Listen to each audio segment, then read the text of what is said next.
Noong panahong siya ang hari, masiglang kanyang pagpati.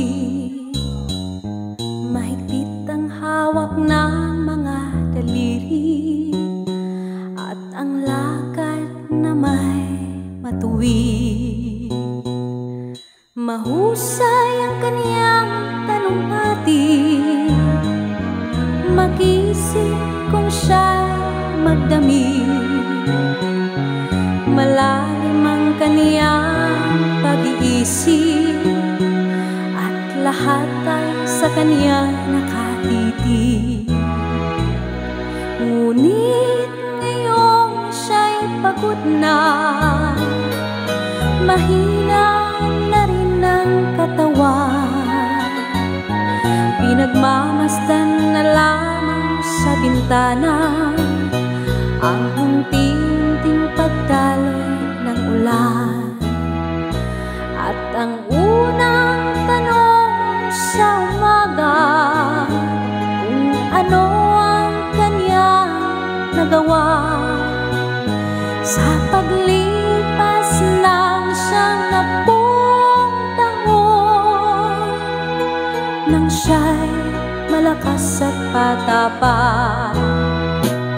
Si Lolo Jose, si Lolo Jose, si Lolo Jose ay matanda na, ngunit mahal ko pa si Lolo Jose, kahit siya ngayon ay laos na. Sa piling ng mga alaala, lagi na lamang nag-iisa. Kahit sulyap walang maaasahan, sa anak na di man siya mapagbigyan.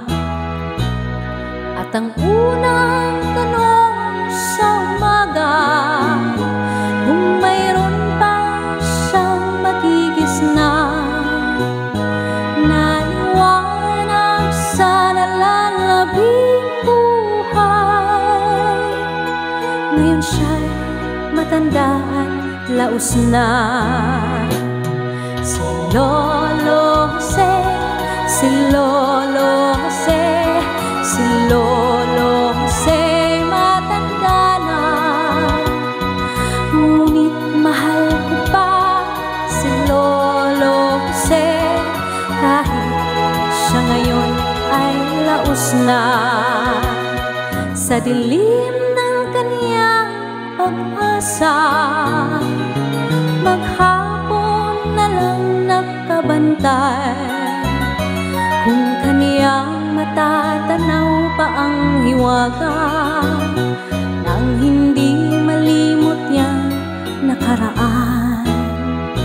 At ang diwa ng kahapon di na matagpuan, at ang sinag ng umaga di na ulan. At ang hirap na nasa puso di na mapapatayan. Kung maari lang pawiin ang dusa. Si Lolo Jose, si Lolo Jose, si Lolo Jose ay matanda na, ngunit mahal ko pa si Lolo Jose, kahit siya ngayon ay laos na.